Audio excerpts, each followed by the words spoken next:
Welcome Wargamers to another Mid-Sussex YouTube video. You are here with Sam and this is another Imperial Assault unboxing.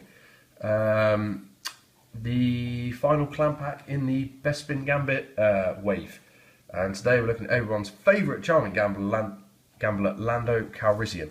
Yeah, it's been a long time coming, this guy.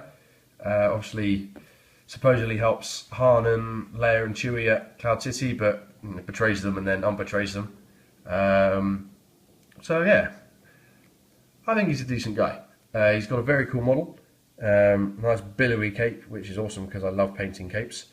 It's quite a dynamic pose, which is nice. You know, I like action poses, or models that look like they're actually doing something in the game rather than just standing there, like a model.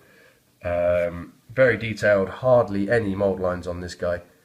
He's going to be an absolute joy to paint when I get 5 minutes to put some paint on him, and he has the cards to go with it. I'll stick him over there. So let's look at his card.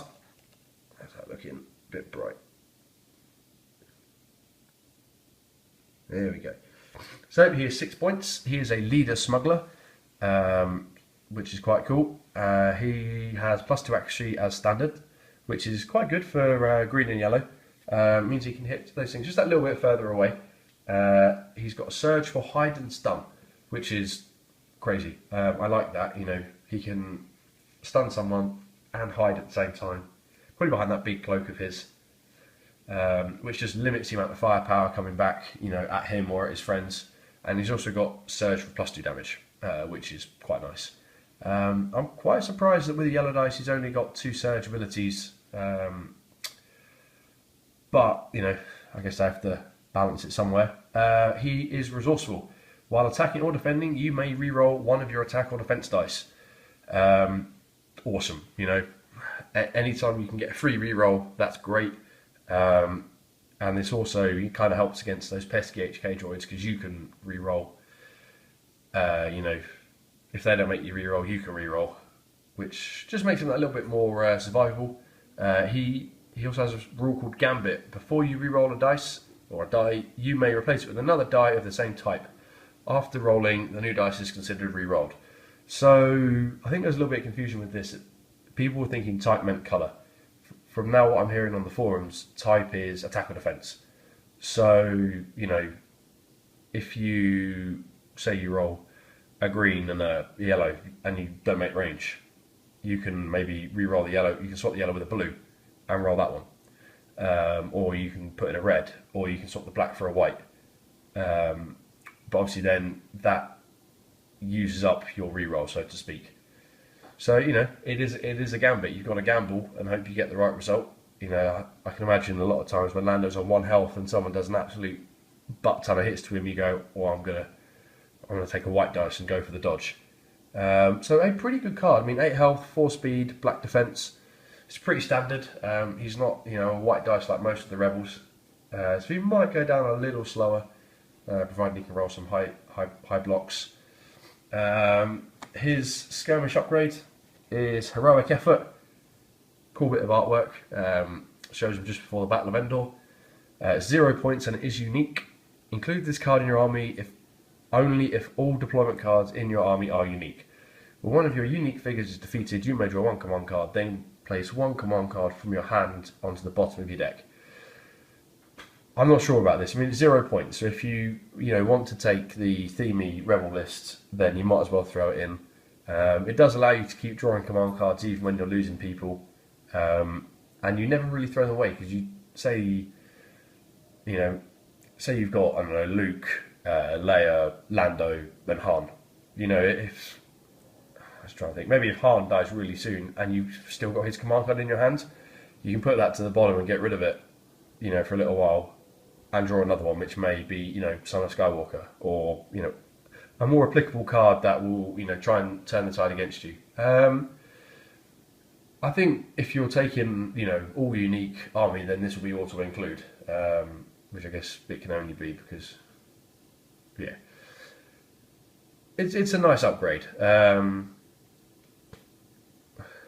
You don't tend to see many unique only armies. You know, there's usually some rebel saboteurs or echo-based troopers, or something like that to kind of just give you a few more models. But it's nice, and if nothing else, the artwork's cool. We will go on to Skirmish upgrade cards. We've got that one. Black market prices. I like this one. It's a point. It's for smugglers only. It's an action. Draw 2 command cards. Then discard 1 card from your hand. You gain VPs equal to the cost of the discarded card. Yeah, this is very cool. You not only do you get to draw 2, you throw one away, but you get VPs. So again, going back to if you've got a card that you can't use, maybe because that particular hero's died, or you don't have any of that type left, sell it on the black market, get some VPs. You never know, it might be those extra 2 VPs that you get from this that that win you the game.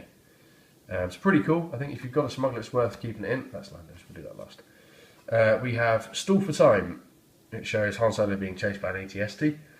Use at the start of the round. Your opponent places 1 random command card from his hand on top of his deck. It's like, well, put that one back, and it's random as well, so they can't choose one to put down. So they're guaranteed to get it for next turn, but obviously, they haven't got it in that turn. It may be a crucial card that they put down. Maybe it's Son of Skywalker or Grenadier or Reinforcements. That'd be a nice one, to put back onto the deck, to give you that extra turn. Next up, we have Tough Luck, which I love. Use after your opponent rerolls a dice. Remove that dice result from the results. It's pretty cool, especially with all these HKs around that are given rerolls. They reroll, they get the result they want, and you go, that's Tough Luck. And it only costs a point. I think that's well worth putting in, because there are lots of rerolls, around with squad training, the stormtroopers. Obviously, the HKs get a reroll. Even against other Landos, you get a reroll.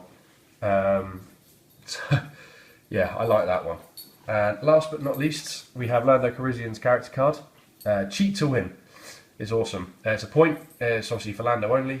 Use when you use Gambit after rolling the new die. You may change the die's result to another result of your choice on that dice. Amazing. It is cheating, but it's legal cheating. If you really need that dodge, you go, right, white dice. You roll the white dice. You don't get it. You go, I'm going to cheat, and I'll change it to a dodge. Or you need those 3 hits on a red dice maybe. It's an awesome card. It's only a point. I don't know when you'd never not take this with Lando. There'll always be a time when you want to roll something good, and the dice guys just let you down. This is your get out of jail free card that Lando likes to carry. So very good. There are some character cards you kind of go, I can probably live without. This one you definitely want to put in. So yeah, very, very cool. We do get a hidden card, which we've seen before if you've seen one of our previous videos.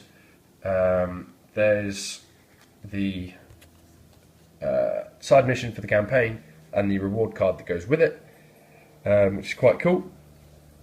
And then we've got the Skirmish Skirmish mission cards. A is priceless relics. For each artifact a player controls, that player counts as having an additional 6 VPs. Now it's important that it says counts as, not has. So if you lose control of it, then you lose those VPs. And then you've then got illicit reserves, something to do with neutral mission tokens. If you control the tokens, then you get VPs. Which looks kind of cool. Kind of looks like a I can't remember what the alien's called, but it looks like Prince Ezor on the artwork.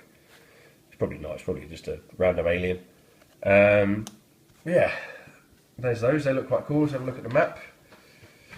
There's one I'm a little bit disappointed with. It's the local safe house, but it doesn't use any of the Bespin pieces. It's all out the core set, which is a little bit disappointing because you get these new tiles, and out of everybody, you'd expect Lando to have a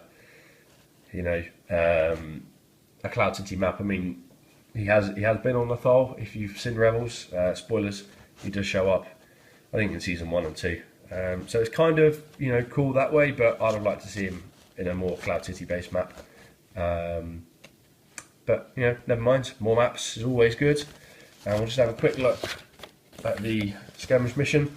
which is on Cloud City. There we go. Fairly cool, fairly small. Lots of Ugnaughts in this one, but I won't say too much more because you guys might be playing through the campaign. So there is Mr. Lando Calrissian, looking very regal. I hope you enjoyed these videos with all the new packs. Say, if you've got them and if you've had games with them, then comment below and let me know how you've got on. You know, what tactics are working, what tactics aren't. You know, if Lando is actually any good, or whether he'll just sit in the case looking awesome. So yeah, thanks for watching. Don't forget to comment below, and may the force be with you.